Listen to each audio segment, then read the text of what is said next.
Welcome to the Power of People podcast. My name is Mark Erlenwein, and I'm the principal of Staten Island Technical High School, recently ranked number 37 in the nation and number 6 in New York on U.S. News and World Report's 2021 Best High Schools list. I am joined by my co-host and friend. Well, I'm Bob Wolf, and I'm the founder of HOPE, the Student's Bridge to Business, and HOPE Skills presentations on human interaction, knowledge, applied skills. Well, thanks for joining us today for episode 4, folks, where our goal is to continue to give you, our listeners, a competitive edge in the real world as you navigate your career path, whatever that may be. And frankly, the power of the podcast content, our purpose is to let people know that the power of people is the most important resource that the kids have and adults have in life. And everyone has access to that resource every single day. That's right, Bob. And today we will discuss the growing skills gap that exists in the workplace and what schools and educators need to do to lessen and close the soft skills gap. How you doing today, Bob? Well, I'm doing well, and I'm more excited about the fact that we have found data, documentation in the media, which discusses the reality of the fact that we're discussing a topic which is very much on the forefront of everyone's mind in business and in education, these so-called soft skills.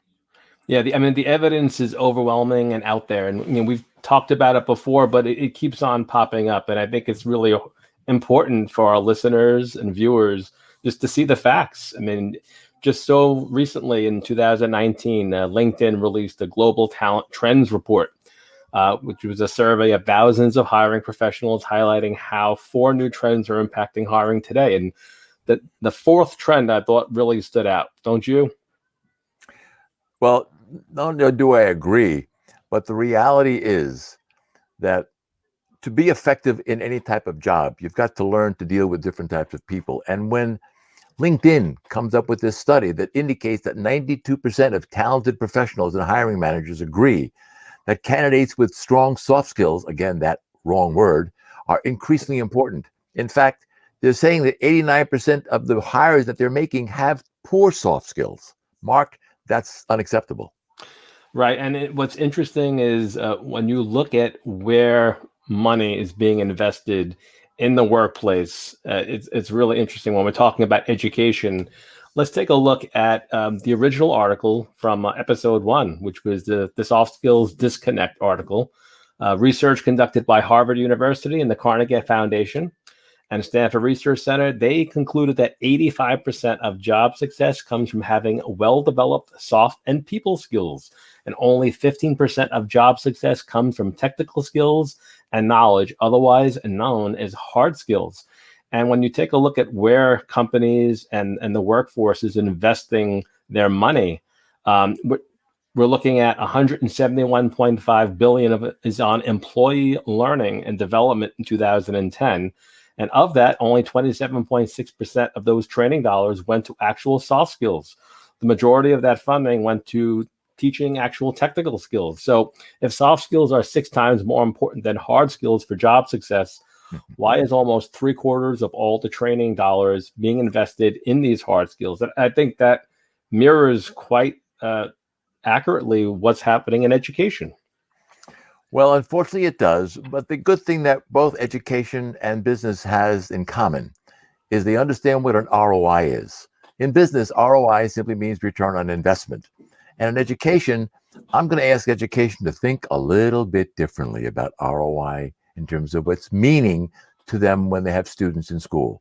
ROI should mean return on individuals, because as we talked about, the Power of People podcast is all about teaching students and individuals and people in the workforce to learn the power of people is their number one resource in life. And what does people mean? When we say the word people, I've created a bunch of acronyms, and the one for people actually says, this is what people are for you and what they do for you, if they choose to. And if you have these so-called soft skills and you use them every single day of your life. So people do present exciting opportunities, plus learning experiences. That's why they're the number one resource in an individual's life.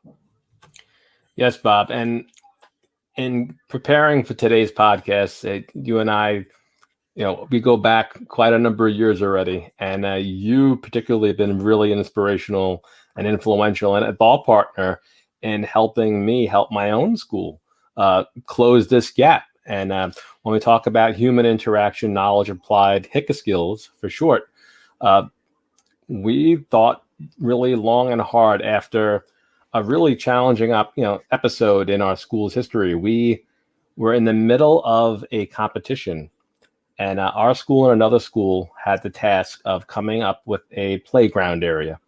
And long story short, they came to the point where they had to present the playground that they designed. This is the students. And we're very blessed in having gifted and talented students. And they did a remarkable job in doing the work to come up with this design. But on that particular day, we realized the biggest challenge they had was conveying what all the work they did.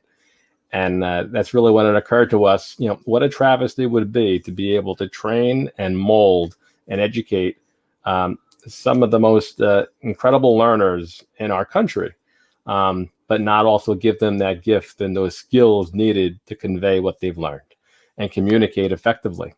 So what I remember going back when we first met you and seeing you talk about HICA skills and unpack them for students, that was the beginning of convincing me that, wow, we have, I need Bob Wolf in my building every day. How am I going to do that? I don't think you have enough time or mileage on the car to get to and from Staten Island each day. But from that point forward, the mission was simple: is to create a course, which we did. We created an introduction to Talk-nology class, playing off one of the root causes of this gap, technology. So the introduction to Talk-nology. Every ninth grader takes this class once a week for the entire freshman year. And two of our influencers and thought partners in this, you being the first one. The second, now, I remember reading an article in Edutopia about a school in the United Kingdom, School 21, who has a Voice 21 speaking curriculum. And just really, really amazed by just their mission statement. This is for our viewers who are watching and for our listeners. Just listen to the first two paragraphs in what's their mission statement. They talk about communication skills, namely speaking, using the term oracy. So oracy is the ability to communicate effectively. At School 21, oracy is a moral cause. One of the biggest barriers to young people getting on is a lack of eloquence. Employers put good oral communications at the top of their requirements for employees, yet we rarely teach it systematically in school. So here in their opening paragraph, what was solidly shown and just clearly evident in the two articles we just talked about a moment ago, they're saying it as the root cause of an issue, and the solution is to promote it and teach it in schools. And in their second paragraph, whilst research has found that good oracy leads to higher order thinking and deeper understanding, on average, a child in a deprived area speaks no more than 4 words a lesson. So, for me and for our school, what School 21 was doing just made total sense. They're a K through 12 school, and teaching human interaction, knowledge, applied skills across the board for their kids throughout the 12 to 13 years there was just the foundation of the very work that they were doing. So for those of you watching, here's just a picture of a snapshot in our Talk-nology class, where this is after a long period of time has taken place, and the teacher, her name is Jennifer Fitzpatrick. She happens to be our work-based learning coordinator. So the person teaching this course, this Talk-nology course, is actually the gatekeeper that the students will work with when they get their first internship. So really the end of the road of after taking this course for a whole year is to build these skills and really work on first impressions, interpersonal communication, presentation, and then leading up to the elevator pitch exercise, which is illustrated in this picture. And we literally bring the students to the bottom of the building in the basement. They hop on the elevator, and they have the time it takes from the basement to the 3rd floor to actually give their elevator pitch as a way of practicing and honing these skills. So, Bob, you played a pretty significant role in being a thought partner of identifying, what it is we had to teach these kids, and how we were going to go ahead and practice those skills with them and really break it down into the rudiments. Well, Mark, what you're doing within that Talk-nology program is a perfect example of modeling the skills necessary that we would like the students to emulate and copy. So when we met each other, we met because you sent some of your teachers over to see me present at a school down the street from you. And they came back and they said, this guy not only knows what he's doing, but he actually does what he's telling the students they should do. And what I would encourage schools to do to help bridge this growing skills gap that we alluded to in the beginning of this podcast is to realize how important it is that they model what good communication skills are. And frankly, there are 5 ways we communicate. And while oracy, most people think about communication as simply verbal, communication consists of many different pieces. Speaking and listening and physical and emotional. And the reality is all of those pieces of communication make the listener pay attention to you. So what you're doing there with oracy is you're having Jennifer and teachers actually show the students what to do, how to do it. And the more important thing than that is, Mark, why are they doing it? What is the purpose for them learning how to communicate more effectively? First of all, helps them get more interviews. Second of all, helps them learn to interview successfully, helps them network. So we've got so much to talk about in a relatively short period of time with each podcast. But the fact of the matter is, what you're doing is you're activating the program that we would like to see more schools in this country do, so that the students who graduate are prepared to deal effectively with people in their life.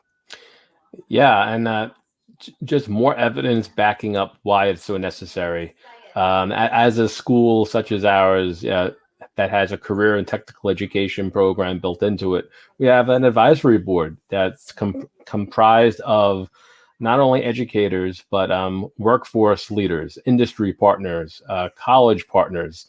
And one of the interesting, we have a large number of members from the workforce, people who own brick and mortar businesses and people who are really, at the top of their game in different types of industries. And after having our students work with them year after year after year, the biggest feedback that we get where the students need the greatest support is around communication and these HICA skills. Being able to talk properly, present, and just selling. I mean, after putting all that hard work into the tasks that they were given and the goals that they presented, to not be able to bring it home at the end and sell the idea and get the idea and point across, it's a missed opportunity that we really recognize we had to start focusing on. And yeah. To your point, we'll get into the selling skills piece of those HICA skills at another time. But the reality is that no matter what career path you take in life, whether you're a college student after high school, or whether you decide to go into the trades, get an internship or an apprenticeship somewhere, you will need to develop the skills that are right now being talked about as a gap between what education is teaching and the business world is looking for. So we're trying to help bridge that gap, Mark, and you have done it within your school. Your parents appreciate what you're doing for their students, and the business world, who has part-time jobs in the summer with your kids and internships with your students, they appreciate the fact that their kids walk in the door from Staten Island Tech and they're ready to go to work and cooperate and collaborate with each other and their coworkers. Well, thanks, Bob. And you were a big part of helping us realize and identify those changes that we had to make in our day-to-day, and in creating a curriculum in our school that's not only a course, that the course, the tasks and the practice doesn't end after the students finish taking that course in the 9th grade. It's something that lives in our grading policy. We actually acknowledge these skills as something that we're looking for. Right. Some teachers call it, class participation, class participation grade. We refer to it as the habits of success. And part of those habits are the actual HICA skills that we're talking about. So, I mean, what's a tip that you can give our listeners, our educators, our schools that are thinking about this? Well, very, very simply, what we try to do when we work with kids, Mark, you and I, in our own way, we try to make them realize that every student can learn these 5 skills, these human interaction, knowledge, apply skills. It doesn't matter what their grades are or their test scores or their social economic background is. They can learn and practice these skills every single day. More important, as they grow, the skills grow with them, becoming more refined over time. So what we're doing is we're beginning to take that skills gap and break it down into pieces that every student can learn the skill and begin applying it the day they learn it, and they'll understand why they're learning it. That sounds great, Bob. So, schools, educators, individuals, our listeners, our viewers who want to learn more about how they can accomplish this and maybe bring this to their own school or bring this skill set to themselves as an individual, how can they get in touch with you and us together to further this conversation? Well, we as a collaborative team, we live close by, but they can always contact me, and I look forward to conversations with individuals, like either by phone. They can call me on my mobile at 516-639-5515, or they can send me an email, and I'll respond immediately. Send it to bobwolf@hopeskills.com. And I know, Mark, they can reach out to you, and you will confirm that what you're doing by combining Oracy and HICA skills is benefiting every single one of your students every day. Thank you, Bob. And if you have any questions for me, I can be reached directly at markerlenwein@me.com. And of course, if you want to send us an email to the actual Power Up Podcast Gmail account, there's a powerofpeoplepodcast@gmail.com. This podcast can be downloaded at powerofpeoplepodcast.com and is also available on Apple iTunes podcast app, as well as buzzsprout.com. So, Bob, once again, always a pleasure to spend some time talking about something we're both passionate about. And I really hope you enjoy the week coming up. I will, Mark, my friend, and we're going to help a lot of people when they realize the power of people is in their hands. We sure are. Okay, folks, thanks for listening and watching, and we'll see you in episode 5. So Thank long, you very much. Have a wonderful weekend, everyone. Bye-bye.